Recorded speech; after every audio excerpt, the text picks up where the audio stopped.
Ritmos corporales. Del mismo modo que otros especialistas en cinesis, el profesor William Condon ha investigado en base a películas estudiando, analizando y buscando patrones. De sus estudios surgió un fenómeno sorprendente y fascinante. En formas mínimas, el cuerpo del hombre baila continuamente al compás de su propio lenguaje. Cada vez que una persona habla, los movimientos de sus manos y dedos, los cabeceos, los parpadeos, todos los movimientos del cuerpo coinciden con este compás. Resulta interesante saber que este ritmo suele alterarse cuando se trata de casos patológicos o de daños cerebrales. Los esquizofrénicos, los niños autísticos, las personas afectadas por el mal de Parkinson, epilepsia leve o afasias, y los tartamudos, están fuera de sincronía consigo mismos. La mano izquierda puede seguir el ritmo del lenguaje mientras que la derecha está completamente desfasada. El resultado, tanto en la vida real como en las películas, es una rara impresión de torpeza, un sentimiento de que algo no está completamente bien en la forma en que se mueve el individuo. Después de haber pasado miles de horas mirando películas, narra Condon, comencé a encontrar la clave en forma de visión periférica. El que escucha también se mueve al mismo tiempo que el relato del que habla. Entonces empecé a examinar este hecho sistemáticamente, y este fue el comienzo del estudio de la sincronía interaccional. La sincronía de interacción resulta difícil de creer hasta que no se la ve en películas, puesto que en la vida real generalmente se produce en forma veloz y es demasiado sutil para ser captada. Sin embargo, en todos los filmes analizados por Condon, cerca de un centenar, siempre se encontró presente la sincronía interaccional, ya se tratara de norteamericanos de clase media, de esquimales o de bosquimanos del África. Se produce continuamente cuando la gente está conversando. Aunque puede parecer que el que escucha está sentado perfectamente quieto, el microanálisis revela que el parpadeo de los ojos o las aspiraciones del humo de la pipa están sincronizados con las palabras del que habla. Cuando dos personas conversan, están unidas no solo por las palabras que se intercambian mutuamente, sino por ese ritmo compartido. Es como si fueran llevados por una misma corriente. Algunas veces, aun durante intervalos de silencio, la gente se mueve simultáneamente, porque en apariencia reacciona ante claves visuales en ausencia de otras verbales. Es posible realizar un pequeño experimento para comprobar la sincronía interaccional, mediante una técnica muy simple. Pídale a un amigo que marque un ritmo con los dedos y luego comience a hablarle. Los repiquetes de él coincidirán inmediatamente con los acentos o las divisiones silábicas de las palabras de usted. Los ritmos del lenguaje humano, aparentemente, pueden ser tan irresistibles como los de un violento rock. La sincronía interaccional es algo sutil, no es simplemente una imitación de los gestos, a pesar de que esto sucede también algunas veces, sino que se trata de un ritmo compartido. La cabeza del que habla se mueve hacia la derecha y exactamente en ese momento el oyente levanta una mano. En el mismo instante en que se invierte el movimiento de la cabeza, la mano cambia de dirección. Si la cabeza se apresura, también lo hace la mano y quizás el pie o la otra mano se adaptan al ritmo. Naturalmente uno se pregunta qué propósito puede tener la sincronía interaccional, puesto que la gente casi nunca está enterada de que ella existe. Condon considera que es el basamento sobre el que está edificada la comunicación humana y que sin ella la comunicación sería completamente imposible. Sirve para indicar a la persona que habla que el oyente lo está escuchando realmente. Si el oyente se distrae, la sincronía fallará o desaparecerá por completo. Condon posee una película de dos psiquiatras conversando y moviéndose al mismo ritmo. Luego de un tiempo, aparecen en escena otras dos personas. Los psiquiatras interrumpen su diálogo para conversar con los recién llegados. En el instante en que comienzan a prestar atención a nuevas conversaciones, se quiebra la sincronía mutua. Unos minutos después, cuando los psiquiatras retoman la conversación original, entre ellos vuelve a aparecer el ritmo primitivo. La sincronía interaccional es variable. Algunas veces está presente solo de manera muy leve y otras se nota en forma más acentuada. Dos personas que están sentadas pueden mover solamente sus cabezas al compás, luego pueden agregar movimientos de pies o de manos, hasta que finalmente parecen acompañarse con todo el cuerpo. La experiencia interna en un momento así es un sentimiento de gran armonía, de que realmente uno llega a comunicarse con la otra persona, a pesar de que la conversación puede parecer enteramente trivial. Por lo tanto, en un nivel subliminal, la sincronía interaccional expresa variaciones sutiles aunque muy importantes en una relación. Condon trabajó 8 largos y penosos años para aprender todo lo que sabe sobre esta sincronía. Durante todo este tiempo, su laboratorio ha estado en el Instituto Psiquiátrico y Clínico del Oeste en Pittsburgh, West. Psychiatric Institute and Clinic, PIC, donde es profesor e investigador asociado de comunicación humana. Me previno, cuando lo entrevisté, de que sus estudios todavía deben ser considerados tentativos. Poseen la misma validez que las observaciones que Konrad Lorenz realizara sobre animales salvajes. Condon ha corroborado sus descubrimientos en más de 100 películas, y otras personas que las han visto también han descubierto la existencia de la sincronía. Pero las pruebas todavía no están reflejadas en términos experimentales o en estadísticas. Condon me mostró una serie de estas películas en una habitación algo más grande que un placard.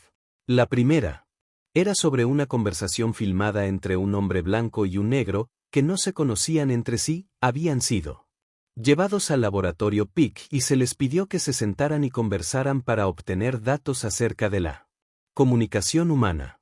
Ambos hombres, bien vestidos, se sentaron uno frente a otro.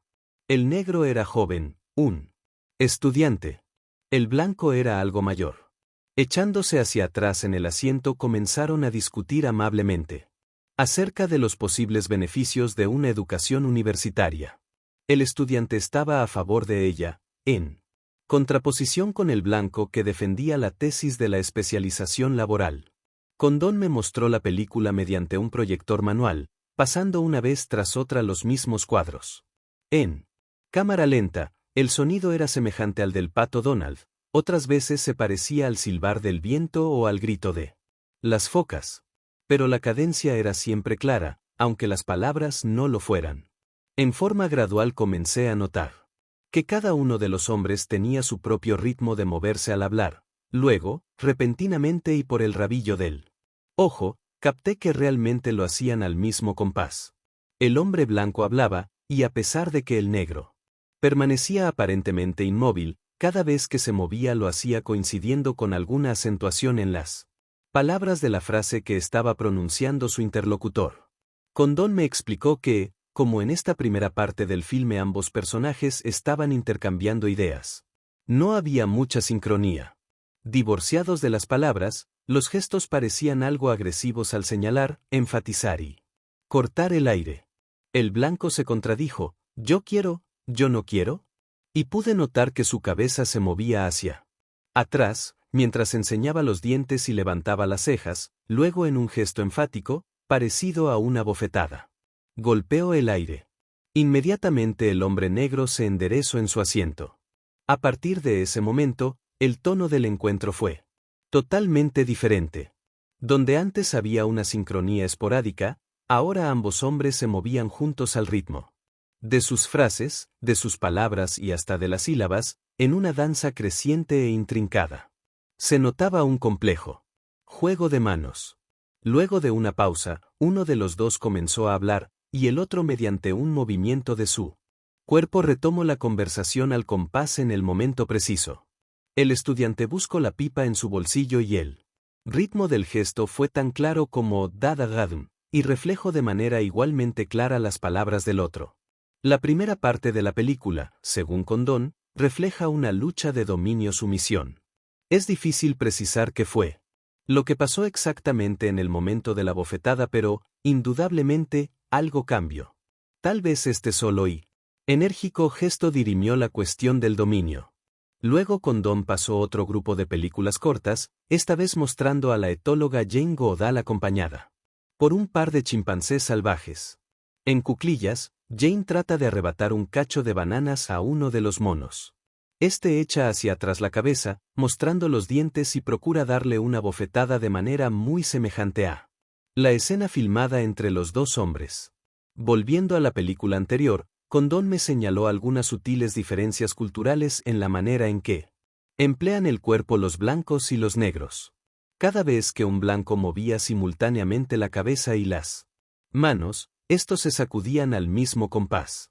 En el negro, algunas veces se notaban síncopas, las manos se movían algo más rápido, pero no obstante guardaban relación con el movimiento de la cabeza. En un momento dado, una de las manos del estudiante se movía casi al doble de velocidad que la otra. Esto resulta prácticamente imposible para los blancos, me explico Condon, aun cuando se empeñen en hacerlo. Cuando blancos y negros se reúnen, tienen menos inconvenientes y cada uno trata de acomodarse a las sutiles diferencias de los movimientos corporales del otro. Los investigadores están comenzando a probar que los negros norteamericanos y los blancos se mueven realmente en forma diferente. Los negros, en general, son más rápidos, más sutiles y más sensibles a matices no verbales. Parece ser que muchas veces transmiten numerosos mensajes mediante movimientos mínimos de los hombros, de las manos o de los dedos. Varios investigadores han señalado que también pueden existir importantes diferencias en el comportamiento visual. Entre las familias de origen pobre, la gente se mira menos directamente a los ojos que entre las familias blancas de clase media. Esto explicaría el hecho de que al encontrarse los negros con los blancos, los primeros se sienten observados en forma impertinente, mientras que los segundos notan que los negros tratan de evitar sus miradas. Las diferencias en los movimientos corporales, por cierto, no causan prejuicios, sin embargo, no contribuyen a una mejor comprensión interracial. Paul Bailles, antropólogo de la Universidad de Columbia, me había mostrado antes una película filmada en un jardín de infantes. En ella, durante una secuencia de 10 minutos, una niñita negra había tratado de captarla mirada de la maestra blanca, unas 35 veces, contadas una por una, y solo lo consiguió 4 veces. En el mismo lapso, una criatura blanca logró hacerlo 8 veces en solo 14 intentos, pese a que no se trataba de un caso de favoritismo. El análisis demostró que la oportunidad de la niña blanca era simplemente más adecuada. La niñita negra continuaba mirando fijamente a su maestra, aun cuando ésta estuviera ocupada ayudando a otro niño, mientras que la blanca esperaba la oportunidad más favorable para hacerlo. Una y otra vez. En este filme, la maestra trataba de acercarse a la niña negra, pero cada intento se transformaba en una especie de fracaso, ya sea porque la maestra dudaba a último momento, como si no estuviera segura de que su contacto sería bien recibido, o porque la criatura mediante un gracioso y casi invisible gesto de hombros, trataba de escabullérsele de la mano. Bailles considera que el filme demuestra no un prejuicio, sino problemas en la interpretación de los movimientos corporales. La tercera película que me mostró Condon era un ejemplo de sincronía perfecta. Un hombre y una mujer, el empleador y la aspirante a un puesto, sentados frente a frente en una secuencia que a velocidad normal mostraba una abundante variación de posiciones. Al principio el hombre cruzaba y descruzaba las piernas y la mujer estaba inquieta en su asiento. Pero al volver a pasar la película cuadro por cuadro, se notó claramente la sincronía. En un mismo cuadro, ambos se inclinaban hacia adelante, se interrumpían exactamente en el mismo momento. Levantaban la cabeza y luego se echaban hacia atrás en los asientos, volviendo a quedar inmóviles nuevamente. Se parecía mucho a la danza del galanteo de algunas aves. Según una de las analogías favoritas de Condon era como una exhibición de marionetas suspendidas en el aire por el mismo juego de hilos. Condon me explicó que este tipo de sincronía amplificada se produce a menudo entre macho y hembra. Durante el galanteo entre el hombre y la mujer es una de las numerosas maneras de manifestar mutuo agrado sin emitir palabra alguna. Los hombres y las mujeres poseen distintos estilos de sincronía, añade Condon. En los encuentros entre hombre que ha estudiado hasta ahora, el rebote y el ritmo son completamente diferentes de los que se observan entre hombres y mujeres. Los movimientos son más moderados entre hombres, y estos suelen emplear las manos. Con mayor frecuencia, la proporción del cuerpo que está involucrada en el movimiento no es tanta y el ritmo no se entrelaza tan estrechamente. Parecería ser que la vida humana está profundamente integrada al movimiento rítmico compartido que la circunda, ha escrito Condon. El bebé dentro del vientre de la madre se mueve mediante los movimientos de ésta. Después del nacimiento, el movimiento compartido y el ritmo continúan. La cinesis ha demostrado a Condon que los bebés también poseen una sincronía propia. A pesar de que sus movimientos parecen casuales y entrecortados, todas las partes de su cuerpo responden a un mismo compás. A los 3 meses y medio y posiblemente antes, el bebé se mueve al ritmo de las palabras de su madre. En realidad, entre la madre y el hijo existe una sincronía amplificada, dice Condon, intrincada, relajada y extensa. Se encierran durante largos periodos de tiempo en una participación de movimientos. Las películas de las chimpancés que cuidan a sus crías nos brindan el mismo efecto. En el próximo grupo de películas que me mostró Condon, había ejemplos de la clase de patología que bloquea la sincronía interaccional. La primera de ellas mostraba a una preciosa niñita de 3 años, de hermosos ojos enormes y de cabello largo y oscuro. La trajeron al laboratorio PIC porque se sospechaba que podía ser sorda, a pesar de que las pruebas de rutina no habían demostrado nada en concreto. Condon pensaba que las películas indicarían si la niña oía en forma normal, ya que se movería al ritmo del lenguaje de las personas que la rodeaban. Sin embargo, la película señaló, por el contrario, que no se movía en absoluto al compás de la voz humana, sino que reaccionaba con extrema sensibilidad ante los sonidos inanimados. Su madre desparramó un collar de cuentas sobre la mesa, de manera que cayó en secciones, haciendo un ruido semejante a un suave tamborileo. Los hombros y la cabeza de la niñita respondieron rítmicamente al compás de las cuentas. Una pediatra tamborileó con los dedos sobre la mesa y la niña se movió de acuerdo a ese ritmo. Los niños normales no reaccionan de esta manera ante el sonido. Condon ha probado esto mediante ruidos intensos, golpeando varios libros fuertemente, y, sin embargo, ellos no se adaptan al ritmo. Más tarde la niña del filme fue declarada autista. Pobrecita, dijo Condon, era como si su mundo estuviera compuesto de sonidos, y ella reaccionaba ante ellos de la misma manera que la gente normal reacciona ante el lenguaje hablado. En la película siguiente, una mujer que tenía un vestido escotado estaba sentada junto a un hombre en un sofá, mientras que en primer plano un niño jugaba en el suelo. La mujer se quejaba porque el niño siempre había constituido un problema por la forma de alimentarse, por el tono de su voz, que por momentos adquiría un nivel agudo e irritante al referirse a su hijo y por un gesto especial que ejecutaba como apuñalando con un dedo. Expresaba su rechazo hacia el niño. A medida que ella hablaba, el niño movía el cuerpo al ritmo exacto de las palabras maternas, y luego desapareció de la escena para regresar después de unos segundos, trayendo un pequeño almohadón que ofreció a su madre, lo que parecía ser un gesto de ruego o de pacificación. Sin embargo, la mujer tomó el almohadón y puso un rostro duro, severo y frío, que recordé por mucho tiempo.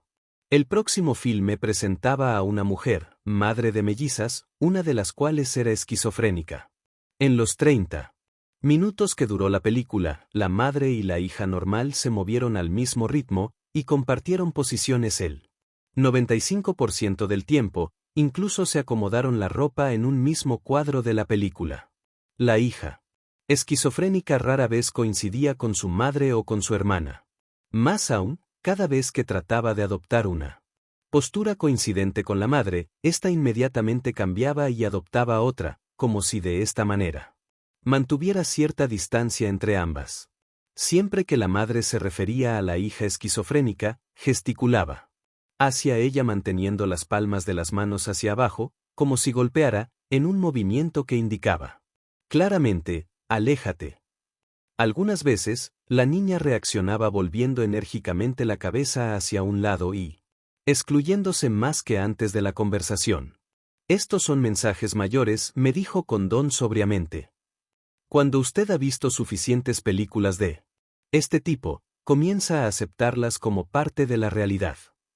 Me previno, sin embargo, que no existe una simple relación causa-efecto en estos procesos.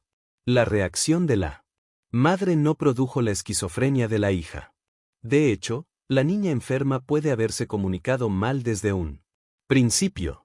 Pero Condon tenía otra película de un par de mellizos de 8 años, uno normal y otro no, que mostraba el mismo esquema de exclusión rítmica y corporal.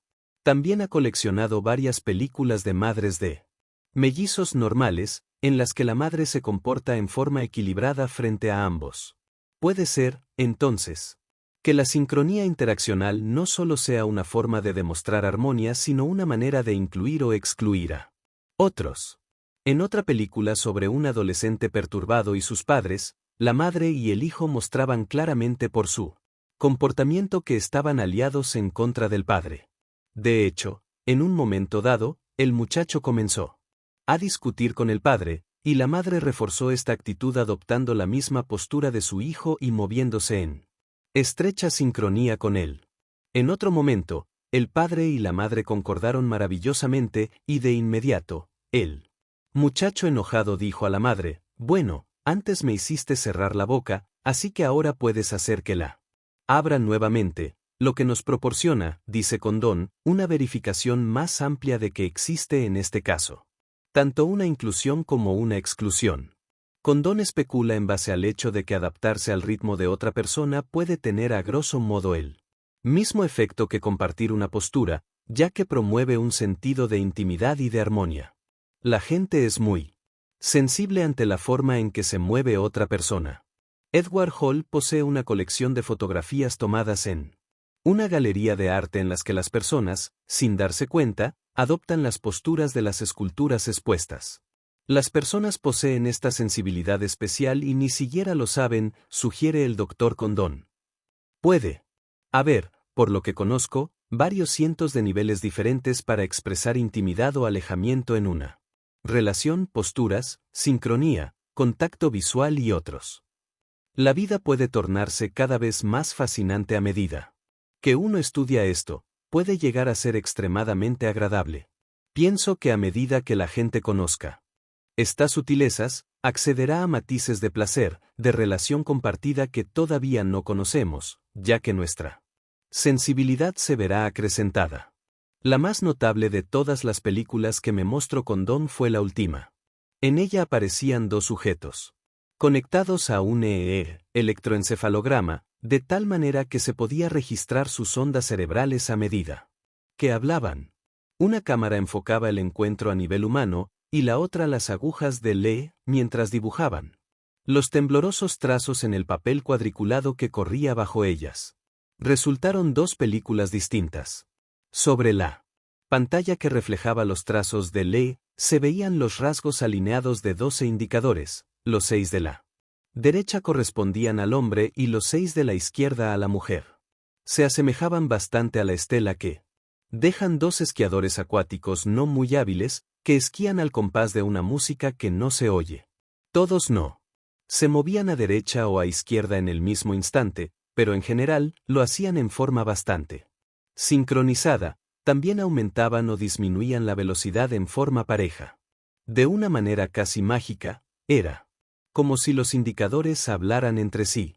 Esto me recordó una aseveración que hizo Paul Bailles, medio en broma: la sincronía interaccional o los ritmos compartidos podrían brindar una explicación de la comunicación existente entre el hombre y las plantas. Ese extraño fenómeno, en base al cual ciertas personas al concentrar su cuidado en alguna planta tal vez amándola, logran hacerla crecer mucho mejor que a una planta tipo, que es observada en un laboratorio a la que se trata en forma similar, recibe la misma proporción de agua, e igual cantidad de sol, etc. Bailles dice que somos nosotros, después de todo, nuestras acciones, nuestras percepciones, sino nervios que efectúan descargas eléctricas, ritmos. Sugiere asimismo que, cuando los jóvenes hablan de estar en onda, o estar fuera de onda, están reconociendo inconscientemente este fenómeno. Condon es muy cauteloso acerca de las películas filmadas en base al sistema EAG. Todo lo que se puede decir. Me previno, es que resulta sugestivo y que es un fenómeno que merece estudiarse. Sin embargo, existen problemas al trabajar basándose en este tipo de películas. Nadie puede decir en forma precisa qué es lo que miden, excepto que reflejan la actividad eléctrica del cerebro, complicada por la contracción del músculo del ojo que parpadea. Un científico ha expresado que tratar de explorar el cerebro mediante el E es como tratar de descifrar el funcionamiento de un motor aplicando un estetoscopio al capó del automóvil. No obstante, los registros de eje realizados por Condon muestran complejas configuraciones de cambio que se relacionan al fluir de las palabras, y Condon está empeñado en realizar nuevos estudios con el objeto de identificar estas relaciones existentes. Condon está convencido de que lo bioeléctrico, el sistema nervioso del cuerpo que funciona mediante descargas eléctricas de los nervios, capta la sincronía interaccional y está profundamente involucrado en él. Piensa que el sistema nervioso vibra rítmicamente en respuesta al lenguaje, y compara todo este mecanismo a dos motores eléctricos, conectados en forma sincronizada, de tal manera que si se produce una alteración en la oscilación de uno de ellos, el otro la producirá también. De igual manera que los motores se conectan mediante cables, los seres humanos están conectados entre sí por el sonido. Los seres humanos son increíblemente sensibles al lenguaje y a los sonidos, explica Condon. Este es el proceso más evolucionado. Considero que lo que se produce por debajo de ese nivel se cierra automáticamente de tal manera que todo el organismo está engranado y no existe una separación real entre el lenguaje y la cinesis. Aparentemente las personas que sincronizan mutuamente no lo hacen porque anticipan el tipo de conversación, sino porque emiten una reacción repentina semejante a un reflejo. En películas proyectadas a una velocidad de 24 a 48 cuadros por segundo, la sincronización parece ser instantánea. Los movimientos combinados comienzan en el mismo cuadro de la película, pero cuando se emplea una cámara de alta velocidad, a 96 imágenes por segundo, se comienza a notar un retraso entre el lenguaje y el gesto. Es como si el sonido llegara al oyente y fuera procesado en un instante, en un nivel neurológico inferior, donde produce el impacto en su ritmo. Tal vez sea esta la explicación de por qué el ritmo compartido nunca llega a un nivel consciente. Cuando interactúan dos personas que no hablan un mismo idioma, no existe sincronización, solamente se nota una manera entrecortada y apagada. No solo el patrón hablado de uno es extraño al del otro, sino que, posiblemente en un nivel biológico más básico, los ritmos resultan algo incompatibles, ya que el lenguaje, los movimientos del cuerpo y el eje parecen estar conectados tan maravillosamente. Otros ritmos fisiológicos, como el latido del corazón, pueden estar también afectados. Existe cierta evidencia que brinda apoyo a esta teoría. Diversos ritmos fisiológicos, en el hombre y en los animales, pueden ponerse en fase mediante un metrónomo. Los estudios realizados sobre seres humanos que escuchan canciones de cuna, ya sea en alemán, chino, inglés o cualquier otro idioma, aparentemente una canción de cuna no es más que eso en cualquier idioma, indican que, a medida que la gente las oye, su respiración se hace cada vez más liviana y regular, como durante el sueño, y se acompasa al ritmo de la letra de la canción. Al mismo tiempo, el ritmo del corazón disminuye y el GSR, Galvanic Skin Response, se mantiene inalterable. Cuando en idénticas condiciones, se expone a la gente al sonido de la música de jazz, su respiración y el GSR se tornan irregulares. Tal vez los ritmos fisiológicos básicos del hombre siguen el ritmo de su lenguaje, de tal manera que su cadencia, así sea francesa o norteamericana, existe no solamente en el lenguaje sino en todo su sistema. Según dice Condon, sus experimentos han sido muy micros durante años, sin embargo en la actualidad se están volviendo macros.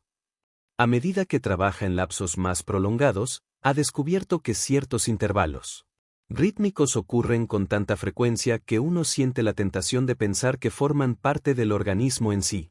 En consecuencia, una vez por segundo se produce un gran compás que tiene aproximadamente el ritmo del latido del corazón humano. Este efecto no es tan regular como para que uno pueda hablar simplemente de sincronía interaccional como de vibración por segundo. La exactitud del ritmo del movimiento corporal es demasiado precisa. Para esto, pero con frecuencia el ritmo del latido del corazón siempre está presente. La explicación de esto podría encontrarse en el hecho de que el bebé vive durante 9 meses en el útero de la madre, al ritmo constante del corazón materno, y se ha comprobado que después de nacer, los recién nacidos que escuchan la grabación del sonido del latido del corazón lloran menos y aumentan más de peso que otros bebés de la misma edad. Por lo tanto, no es aventurado decir que el latido del corazón es un ritmo humano básico. Adam Kendon ha analizado varias películas de sincronía interaccional y ha sugerido que cuando dos personas adoptan un mismo ritmo no siempre significa que existe entre ellas total armonía o que es una señal de que una ha logrado la atención completa de la otra. Algunas veces dicho ritmo comunica algo mucho más sutil. Por ejemplo, cuando un hombre comienza a hablar, durante los primeros segundos su interlocutor puede mostrar una sincronía amplificada tal vez, hasta el extremo de repetir exactamente los gestos del que habla, indicando que presta gran atención. Luego puede echarse hacia atrás y mantenerse inmóvil por un tiempo, apenas moviendo un músculo. Pero en cuanto hay alguna indicación de que el que habla está llegando a una conclusión definitiva, el oyente comienza a moverse nuevamente en forma conspicua. Esta vez, sus movimientos siguen el ritmo del otro, pero no imitan exactamente los gestos de él. En lugar de ello, casi inmediatamente, el que habla comienza a imitar al oyente. En ese instante, el oyente que comienza a moverse, indica que ahora es el quien quiere hablar. Sus movimientos pueden ayudarle también a intercalar sus primeras palabras. De la misma manera que un músico marca el ritmo con el pie mientras espera el momento de entrar al compás, la gente puede tomar el ritmo de otra persona para estar lista para hablar en el instante adecuado. Kendon, Condon y otros interesados en el estudio de la sincronía interaccional, creen que todavía hay mucho por aprender acerca de ella. Condon proyecta trabajar en dos direcciones hacia un microanálisis más compacto en sus investigaciones del sistema nervioso y hacia un macroanálisis de películas de psicoterapia y de terapia familiar. En estos filmes ya ha brindado una clara evidencia sobre la forma en que una persona puede identificarse con otra. Un hijo con su padre, un estudiante con su profesor. El adolescente de la película citada anteriormente había adquirido algunos de los gestos de su madre, en especial la costumbre que tenía ésta cuando estaba indecisa, de juguetear primero con la mano derecha y luego con la izquierda. El hijo imitaba este hábito aun cuando la madre no estuviera presente. Esa mímica inconsciente es muy común y con frecuencia el individuo adopta gestos, una forma de reírse o una variación en la entonación de otra persona a quien admira. Por lo tanto, podemos comenzar a demostrar la identificación en términos de comportamiento. La hallaremos en la entonación y en otras cualidades vocales, así como también en movimientos corporales. Cada día descubro identificaciones de este tipo entre los jóvenes del laboratorio, dice Condon, aludiendo a que se imita una parte del comportamiento del personal jerárquico. He observado una configuración de gestos particular y una manera de reír que yo mismo he imitado. A veces me sorprende oírme y pienso, oh, caramba. Los descubrimientos de Condon se emplean ahora para entrenar a psicoterapeutas. Los jóvenes terapeutas observan en las películas la forma en que un psiquiatra experimentado subraya un tema. El paciente llega al punto crucial y el terapeuta se inclina hacia adelante y comienza a moverse en sincronía amplificada. Los buenos terapeutas emplean sus cuerpos de esta manera instintivamente, y por lo tanto en las lecciones de cinesis se trata de entrenar el analista novato para que tenga la capacidad de interpretar el comportamiento corporal de su paciente, más que de enseñarle a usar su propio cuerpo. Mientras estaba en el aeropuerto, esperando el avión que me llevaría rumbo a mi hogar, después de haber observado durante horas películas sobre sincronía interaccional, encontré un ejemplo vivo de ella en un bar de las Inmediaciones, dos aviadores algo mayores y una llamativa azafata rubia, que evidentemente eran viejos amigos. Estaban de pie juntos y ocasionalmente se tocaban mientras estaban compenetrados en una animada conversación. Sus cabezas y manos danzaban en armonía en un claro ejemplo de sincronía amplificada.